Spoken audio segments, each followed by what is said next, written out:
Thank you so much. I'm Marianne Williamson. You probably know that.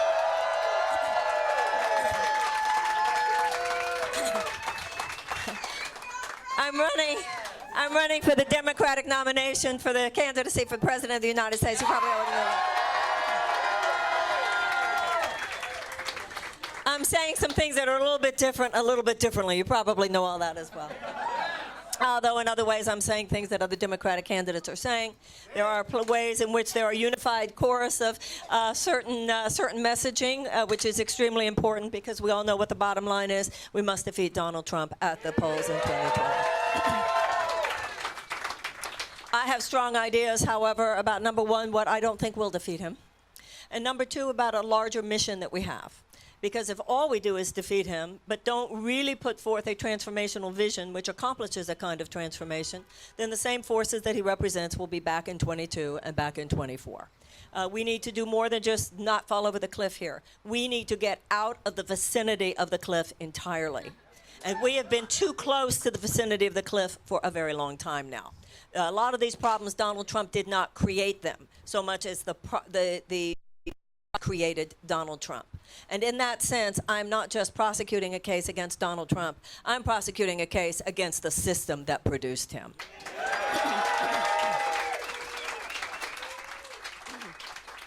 A same old, even a better version of same old system that produced him, number one, will not defeat him, I don't believe. But even like I said, if it defeats him, it will not cast those forces from our midst. And that is a deeper job that we have on our hands. And that is why I am articulating a conversation that I believe and that we all can recognize goes deeper than the conversation that is promulgated by the conventional political establishment. The conventional political establishment in this country is too narrow a container for the energies which must emerge at this time. These energies are not just American. They represent a global impulse towards an evolutionary alternative to the direction that the human race is taking at this time. Now, some people say that the problem with me is that I'm naive, you see. The idea that I believe love rather than market forces disconnected from all moral and ethical considerations should actually be the operating principle for human civilization. Some would say I'm naive to say that. Let me tell you what I say. They're naive to think we will survive on this planet for another 100 years if we do not make that change.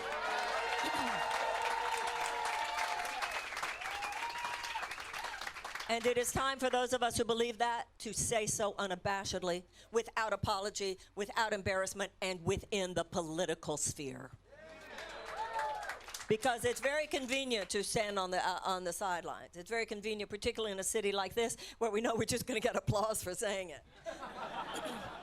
But I have long felt that those of us who feel strongly about higher consciousness and evolutionary potential in the human race are the last people who should be standing on the sidelines when it comes to weighing in on the economic and social and political issues of our day. We should be the biggest grown-ups in the room.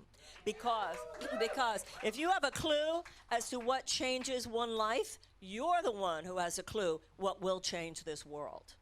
Because change does not happen just because you make some incremental changes. The idea you're going to tweak a policy here, you're going to tweak a policy there, you're going to make this policy change, this incremental change, that's like saying you're only going to treat the symptoms, but you're never going to treat the cause of a disease. And if all you do is treat the symptoms, then the symptoms will simply morph into another symptom.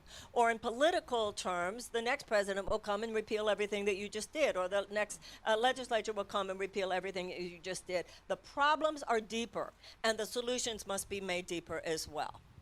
We have on our hands now not just one policy that's nutty or another policy that's nutty. We have a bigger problem on our hands than that. We have the fact that a sociopathic economic system has corrupted the United States government, has hijacked America's value system, and what lies in front of us are two choices, enlightenment or fascism. You look down the road, it's going to get either really light or really dark, and we better start articulating something really light even within politics.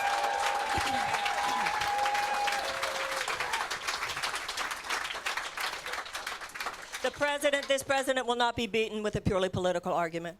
I don't think he'll be beaten with a purely economic argument. And unfortunately, he will not be beaten even by just a purely rational argument.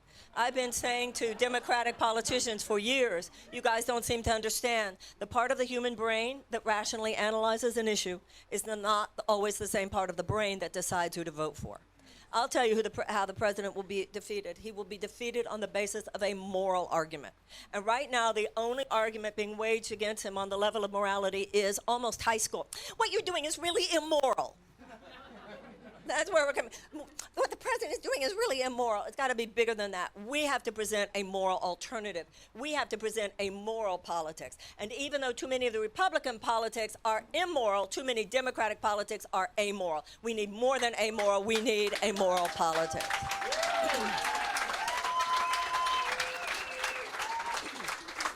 To me, there are 4 pillars to a moral politics. I hope you'll hear me. I hope you'll reflect on them. I hope you'll think about them deeply. And if you feel that they are the correct path for America, I hope you'll help me win the presidency. Number 1, we need a moral economics. This craziness has been going on for 40 years. 40 years. Ever since trickle-down economics was presented to us as the economic guidance system that was going to lift all boats. When I was growing up, the American corporation was expected to care. Imagine. It was expected to care. If somebody had worked for you for decades, you were expected to care whether or not that person had a dignified retirement. But starting in the 1980s, it came out of a Chicago school. It was called the Chicago School. University of Chicago School of Economics. Milton Friedman was the main articulator. But I mentioned his name because I want to tell you in a couple minutes what he actually said, which is very, very pivotal. Their idea was that if all the corporation owed was fiduciary responsibility to the stockholders. Now think about this really deeply. The idea was all the corporation should have to do was to take care of the financial rewards for the stockholders. Government should get out of the way with all those pesky regulations, like health regulations, safety regulations. They termed that job-killing regulations. Right? So they said if government will just get out of the way and all that a corporation has to do is serve the bottom line of its stockholders, so the story went, this was going to be great, see, because all this money would get made by this stockholder class and all the money would trickle down. All the money would trickle down and it would lift all boats. Well, after 40 years, I think it's safe to say the jury is in. Not only has not lifted all boats, it has left millions and millions of people without even a life vest. It has created the largest income inequality since 1929. It has decimated America's middle class and has left us in a situation where 1% of Americans own more wealth than the bottom 90%. Now, I mentioned Milton Friedman before. I want to tell you a tidbit which is extremely interesting. Milton Friedman himself said, but of course, for all of this to work out, there must be a universal basic income. So the people who submitted that and profited it and spent billions of dollars putting it forth, they themselves left out what was an extremely important safety valve that Milton Friedman himself articulated. Be that as it may, it did what it did. It got hold of the U.S. Political system in a very, very nefarious way because later on in the 80s, the 90s, and onward, the unbelievable explosion of the undue influence of money on our political system that then climaxed with the Citizens United. So you've got the Citizens United decision allowing unlimited corporate power and influence financially on the American political system. This has left us with a system here, and you and I are the adults. You and I are the generation that must deal with this. Our political system has become little more than a system of legalized bribery. And what they do is they do more in terms of public policy, and this is not only domestically but also internationally, I'm afraid. More of our policy is driven by advocacy for short-term profits for huge multinational corporate entities than it is driven by advocacy for the health and well-being of the American people, the people of the world, and the planet on which we live. If you think this political system is going to interrupt that or fix that, I suggest that you think a little more deeply. The conventional political establishment is not the fix to all this, ladies and gentlemen. The conventional political establishment is the problem. It is time for the people to step in now.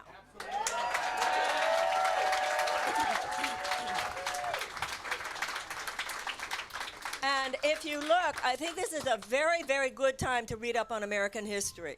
Go to say, you know, if you don't remember what you learned in the 7th grade, or you didn't really learn it because you were thinking about something else, this is a good time to go buy one of those like American History for Dummy books or something like that.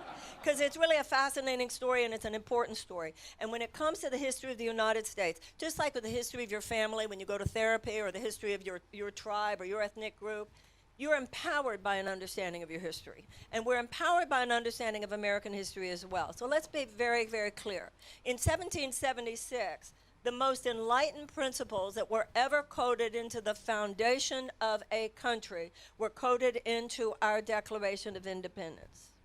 The gnarly part is that the men who risked their lives to establish those principles of life, liberty, and the pursuit of happiness for all people, the equality of all people, governments are instituted to secure those rights, and it is the right of the people to alter or to abolish that government if it's not doing its job. Those principles were laid down by men, 41 of 50 some odd of whom were themselves slave owners. So this dichotomy has been with us from the very beginning. We have been throughout our history not only a nation built on the most aspirational and enlightened principles ever coded into the founding of a country, but we have also been throughout our history. Throughout our history, we have at times represented the most violent transgression against those principles. All I'm saying to you, ladies and gentlemen, this is not the first time. We are not the first generation to have to push back against forces that are essentially undemocratic. They did it before. Slavery was responded to by abolitionists, and the suppression of women has been responded to by 2 major waves of feminism and the women's suffragette movement. Institutionalized white supremacy and segregation was responded to by the civil rights movement. We are not the first time to have to deal with this. Let's just not be the first generation of Americans to wimp out on doing what it takes to push this.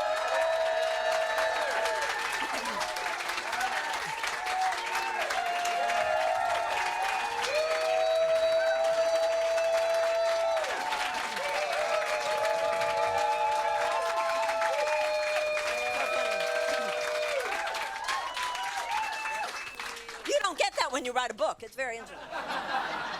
But also, let's be very clear. Abolition did not happen because the conventional status quo of their time politically rose up and went, let us end slavery. That's not what happened. The abolitionist movement arose from the early evangelicals and the Quakers. In other words, the people stepped in. That's what caused the political change to begin. Same with the suppression of women and the women not having the right to vote. The American government didn't wake up one day and say, let us give women the right to vote. With the women's suffragette movement, the people stepped in. And same with segregation. The American government didn't wake up one day and say, let's end segregation. With Martin Luther King and the civil rights movement, the people stepped in. Ladies and gentlemen, as I said, if you think the traditional political establishment with the billions and billions of dollars invested in a donor class that keeps the situation basically as it is, if you think they're going to rise up and they're going to change this, like I said, not going to happen. It is time in American history, once again, as it has been before, for the people to step in. And of course, they call that a long shot. They want that thought lodged in your brain.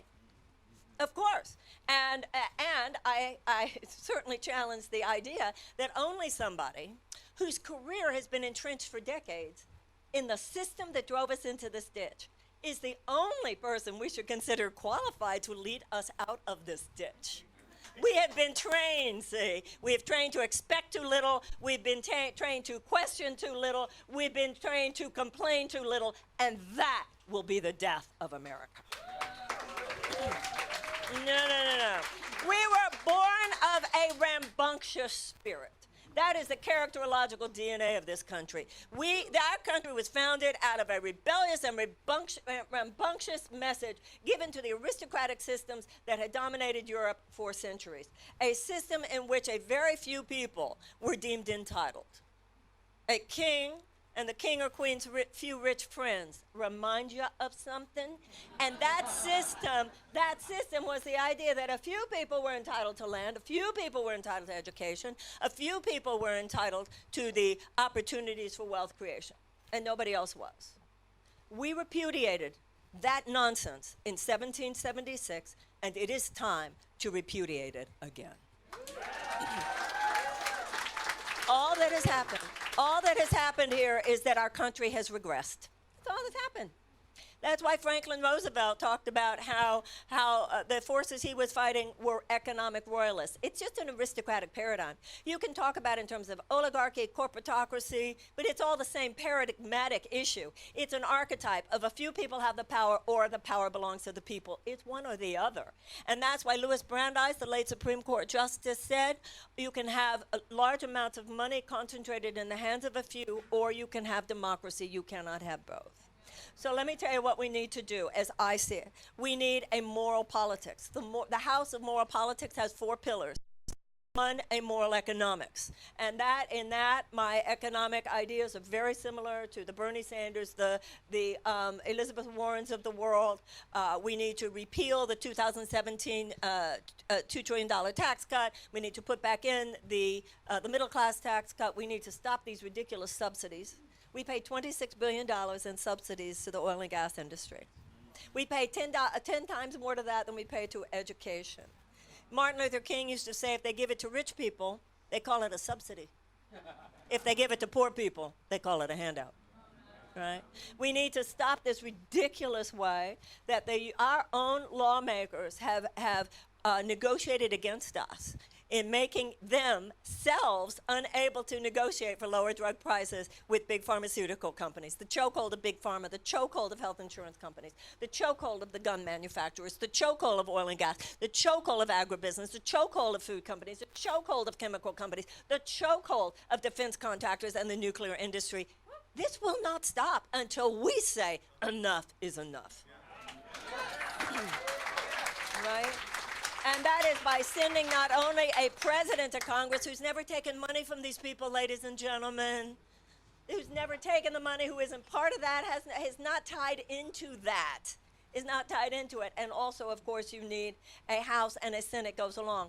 But, you know, whoever the next president is, the Democrat, please, dear God, let it be a Democrat, whoever it is going to have to deal with Mitch McConnell if Mitch McConnell is still there. But the way I see it is if we have enough of a consciousness shift in this country to elect me, we probably have enough consciousness shift to get rid of him.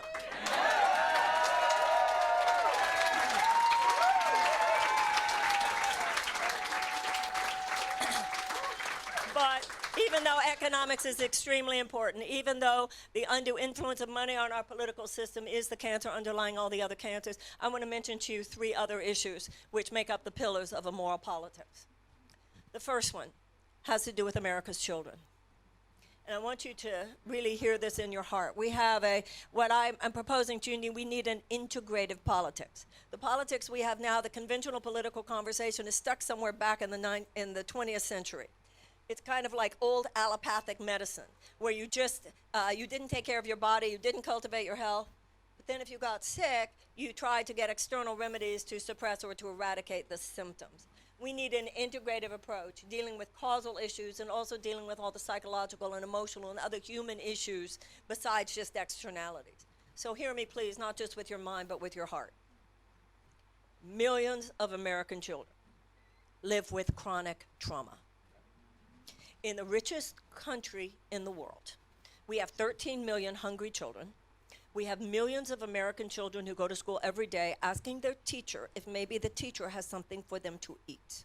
We have millions of American children who go to school every single day in classrooms that do not have the adequate school supplies with which to teach a child to read.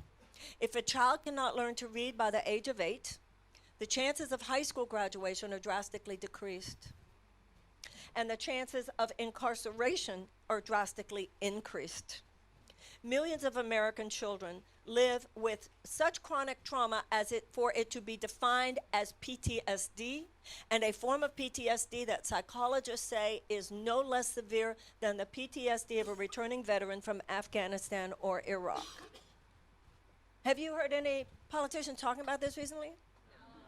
No, because all that the conventional political establishment has done with the despair of these children is to normalize it. And we have this huge sea of unnecessary human suffering. And these children are citizens of the United States, by the way.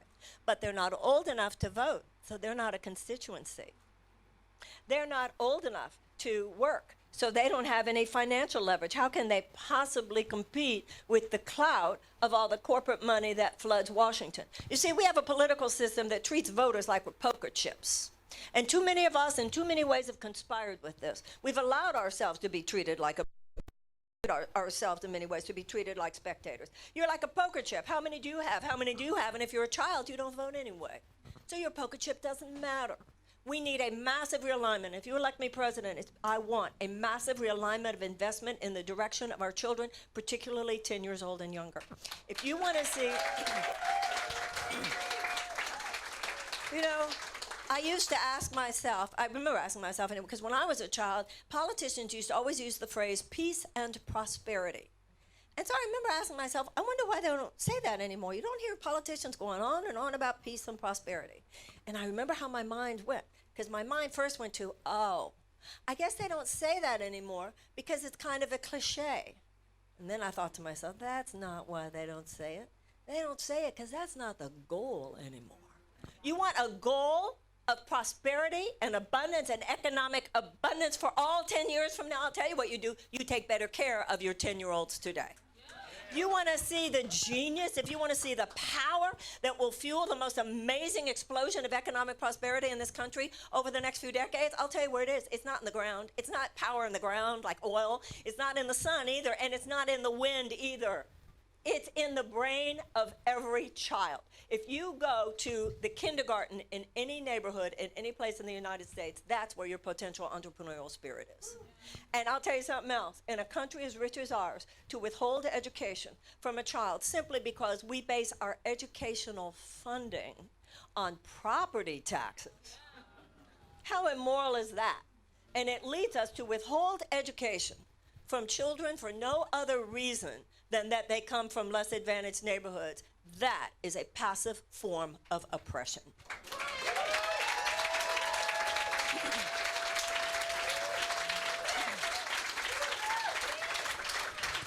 And that's why, thank you. That is why I want a U.S. Department of Children and Youth. It's not enough. You hear a lot of politicians talk about how we need more money for education, which we certainly do. We need more money for teachers. We need to get rid of these standardized high-stakes testing, all of that. But it's more than that. It's more than when they say we need universal preschool. Ladies and gentlemen, millions of American children are traumatized before they even get to preschool. We have a relatively high rate of maternal health, maternal mortality. We have a relatively high rate of infant mortality. So I want a whole holistic coordination, not only having to do with education, also having to do with early childhood understanding of the brain, of psychology, and so forth. And if you elect me president, there's going to be a big change there. We're going to set this country up to win by taking care of the people who will be adults 10 years, 15 years from now, 20 years from now.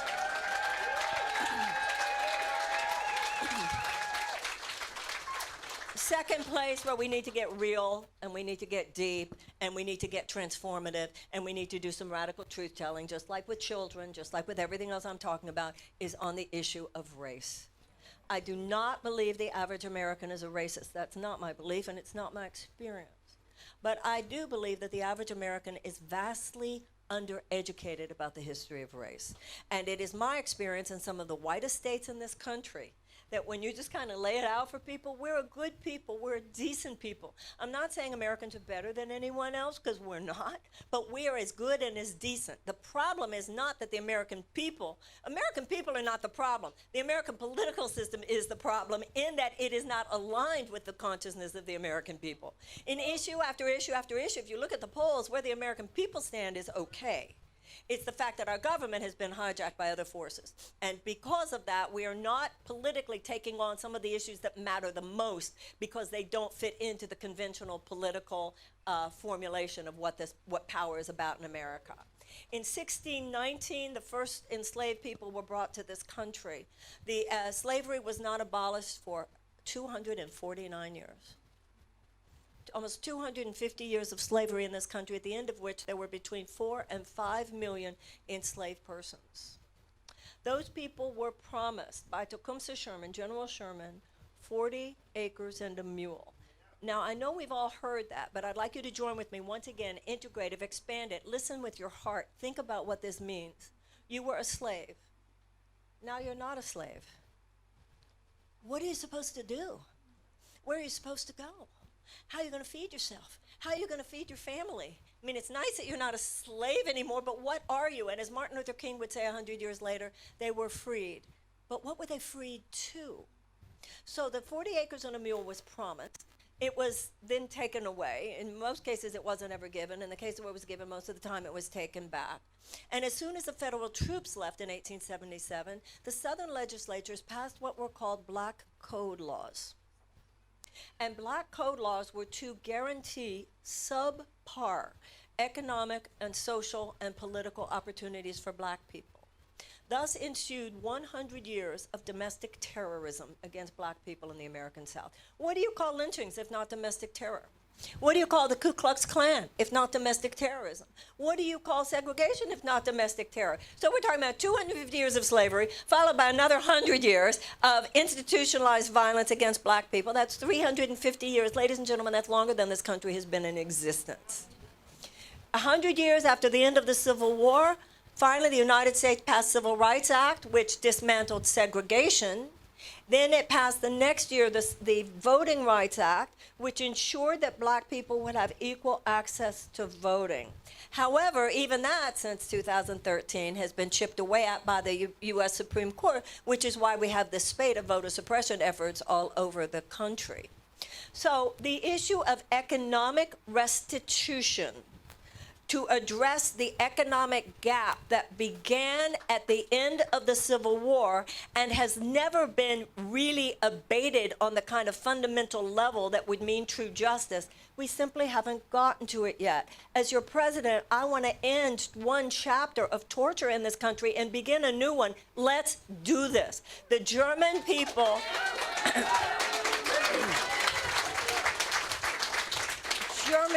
Germany has paid $89 billion in reparations to Jewish organizations since World War II. It doesn't mean the Holocaust didn't happen, but it has gone far towards establishing reconciliation between Germany and the Jews of Europe. In 1988, Ronald Reagan signed the American Civil Liberties Act, and that has to do with stuff right around here, where we gave to every surviving prisoner of the Japanese internment camps between $20,000 and $22,000. So by the middle of the 20th century, the idea of economic restitution in the form of reparations from one people to another that they had wronged was not considered fringe. It should not be considered fringe. And that is why I have submitted a proposal for reparations for slavery.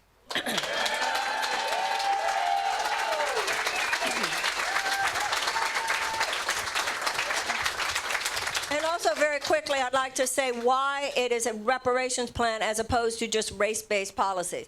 Because most of the candidates are saying, oh yeah, we have to have a commission, and we have to understand, we have to more evidence, and then we're going to come up with race-based policies. Let me tell you why I disagree with that approach. First of all, we have plenty of evidence.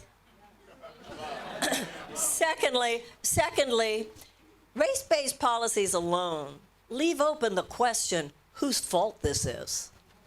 Whereas reparations, inherently, there is a mea culpa.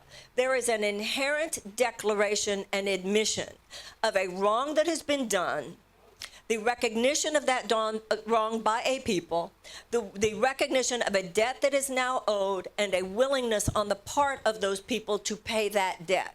Therefore, reparations has moral force that simply race-based policies do not carry, because race-based policies are part of the old paradigm, just try to fix something on the outside, whereas reparations actually carries moral force so that there's a psychological and an emotional healing that can happen. It won't fix anything, but it will go a long way. We have been carrying since 1865 this burden of karmic toxicity, one generation to another. It is time. Americans are not tired because we're doing too much. We are tired because we are not doing enough great things.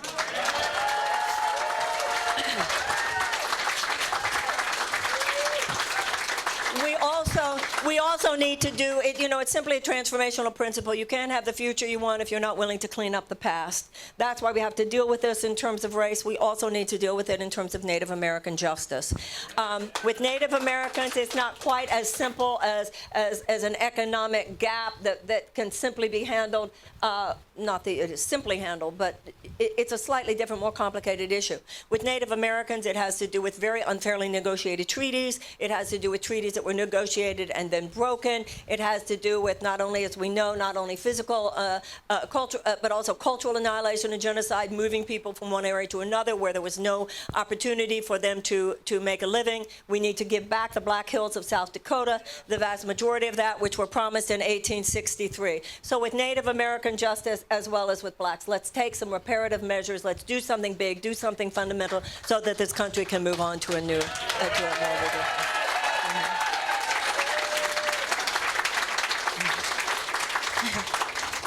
And in a way, I have saved the worst news of all for last. I hate to tell you. That has to do with national security. And if you should be appalled by anything, you should be appalled by the fact that of all the people running for the Democratic nomination, only 2 of us even touch it. And that should tell you everything you need to know. Okay? So our national security agenda, just like so much of our public policy, is driven more by short-term profits for huge multinational corporate entities than it is driven by advocacy for people and planet. So I have great respect for the military. My father fought in World War II. I don't think any of us don't think we need to have a strong military. Our military, though, should be like a surgeon. If you have to have surgery, you need to have the best. But you avoid surgery if at all possible. Now, for those of you too young to remember, let me give you just a little bit of an American history here. There was a man named Dwight Eisenhower. He was the supreme Allied commander in World War II. He certainly understood the military and what its needs are. He then came back to the United States and served as a Republican president from 1952 to 1960. When he gave his farewell address, it was he who coined the phrase military-industrial complex. Because before World War II, the United States didn't have a standing army. I don't think any of us fail to recognize we need a standing army. But Eisenhower warned us about the military-industrial complex because once that started to happen, there was a lot of money to be made. I want the U.S. military to have every cent that it needs in order to address our legitimate security concerns. The issue is not about military policy. The issue is about political policy by which short-term profits for defense contractors are served that have absolutely very little to do with our national security. Given that with national security, just like with health of the body, you can't just take medicine, you have to cultivate your health. And with war and peace, the same is true. Sickness is the absence of health. Health isn't the absence of sickness. And war is the absence of peace. Peace isn't the absence of war. We can't just spend all of our resources on endless. Even Donald Rumsfeld said, we must wage peace. But if we wage peace, let's talk about the real facts of the matter here. Our military budget is $750 billion a year. Our State Department budget is $40 billion. State Department is mediation, diplomacy, and development. Within the State Department, there are 2 main peace-building factors. One, the USAID, which is humanitarian aid, $17 billion. And peace-building agencies. The peace-building agencies get, in total, less than $1 billion. Peace-building efforts, peace-building activities take just as much sophistication as do military activities. And let me tell you the 4 factors, none of these will surprise anyone, which statistically mean, when present, there will be greater incidence of peace and a diminished incidence of violence. Number 1, greater economic opportunities for women.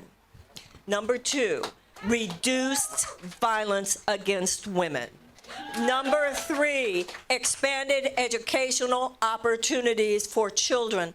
And number 4, amelioration of unnecessary human suffering wherever possible. That is why, for me, if you make me president, all domestic and international policy will be built around the core that in order for us to have peace and prosperity in this country, on this planet, we will pass policies which have as their bottom line the tendency to help people thrive. Right?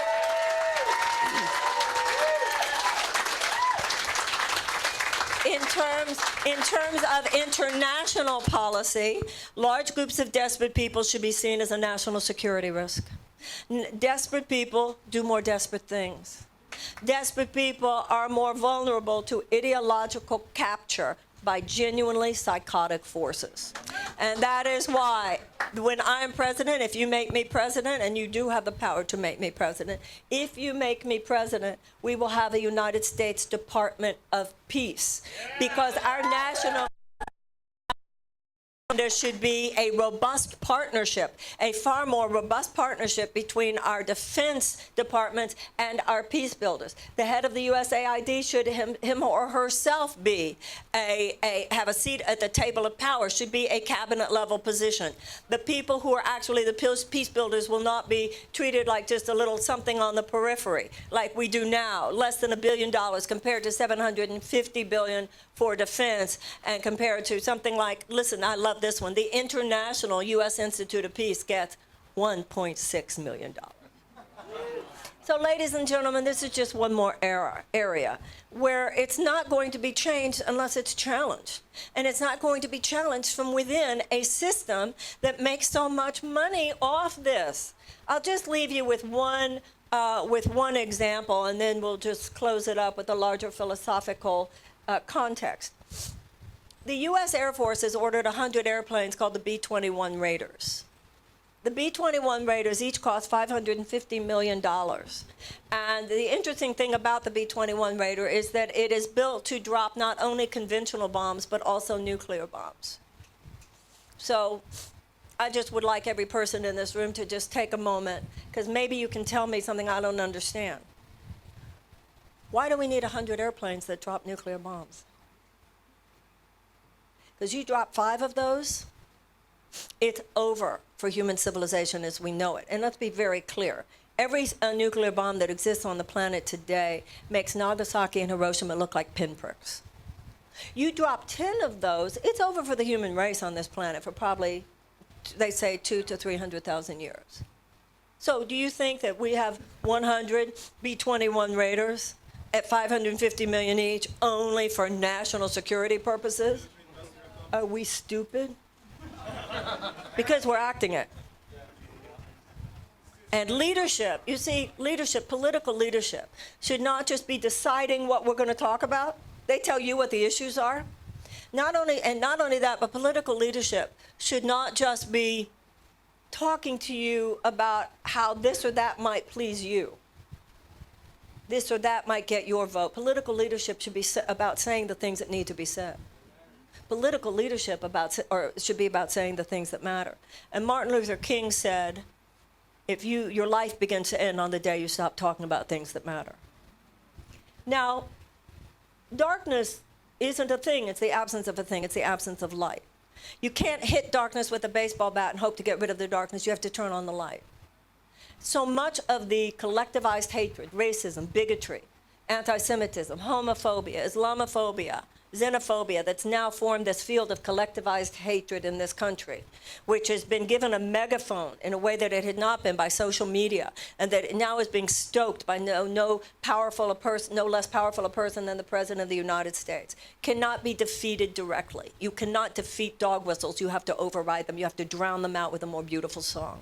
That more beautiful song, the President is not a politician, ladies and gentlemen. He's more than that. He's a phenomenon. And the only way we will defeat him, even at the polls in 2020, is by creating among ourselves a phenomenon of equal power. And that phenomenon is not just a bunch of wonky talk. You know, it's not just a matter of we will do this with this policy or that with that policy, as important as those issues are. We need to create a phenomenon, a political phenomenon that emerges from people waking up, emerges from people who really get at the deepest level, what the hell is going on here? What the hell is going on here? And in some cases, taking responsibility for what we know in our own hearts with our own acquiescence, our own chronic political disengagement. We all have something to look at here. But the point is, it's the 11th hour now. It is not midnight. Far more people in America love than hate. There's no question about that in this country and in this world. But those who hate in this country and in this world have become very political, very strategized, and they hate with conviction. And conviction is a force multiplier. And so we have to love with conviction now. We have to stand on what we believe with as much conviction. We have to stand with conviction for the fact that we will not allow a virulent form of capitalism. Now, I don't believe, there's a real conversation. I saw a socialist T-shirt or something. There's a lot of conversation about whether or not capitalism can have a conscience. I believe it can. I believe that this is about the consciousness of people. So I don't believe that this necessarily means we can't have capitalism. I don't. I believe capitalism can have a conscience. But capitalism better quickly reclaim its conscience, or I'll tell you something, not going to be me that's going to storm the Bastille, but that Bastille will be stormed by an entire generation of Americans. The good news is how many very powerful capitalist leaders in America today do know that. Jeremy Grantham, Ray Dalio, and others. But the point is, we need to stand very clear that what is happening now, a basically sociopathic form of capitalism, a sociopathic economic system, which displays no conscience, no morality, no ethics, no concern for who gets sick if this happens or even who dies, that stops now. That stops now. But we also have to have equal conviction around traumatized children. We have to have equal conviction around issues of race. We have to have equal conviction about issues of the environment. We have to recognize the destruction of our environment as an ongoing process, as the greatest moral challenge of our generation, to not just stop it, but to actually reverse climate change, to actually create what you think that just because a Democrat wins, that the fossil fuel company is going to go, oh, okay. It's not going to be enough to have a Democratic president. We need more than that. We need to be awake, because that president, whoever is going to take that same stuff and those same obstructions, it's got to be all of us who are so awake. And not only do you have to wake up in order to elect a Democrat, not only do you have to really wake up to elect me, you have to wake up and stay awake, or we will just fight this stuff.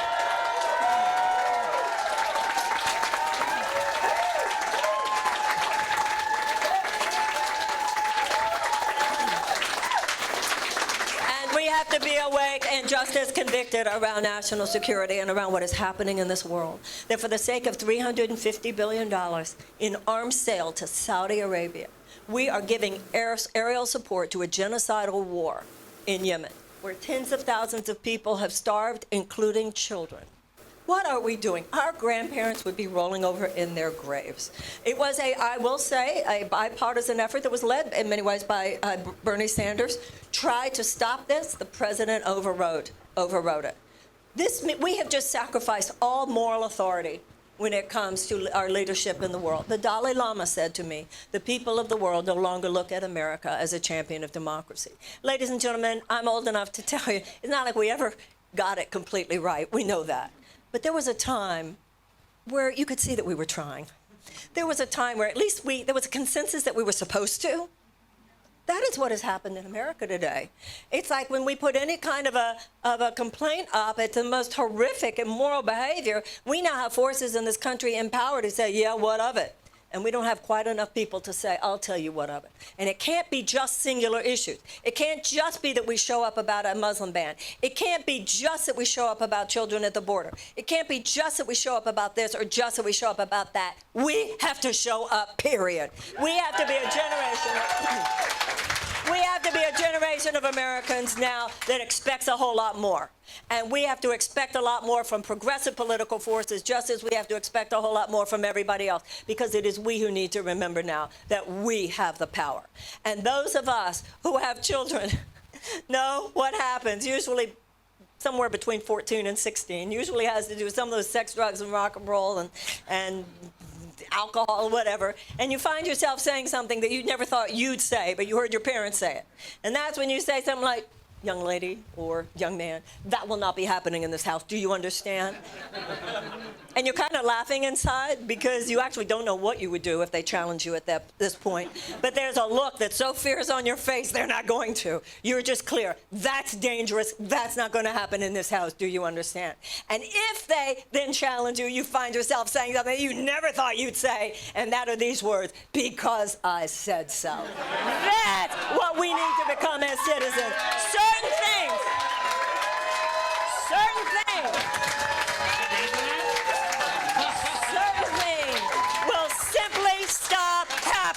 America. Why? Because we said so. Thank you very, very much.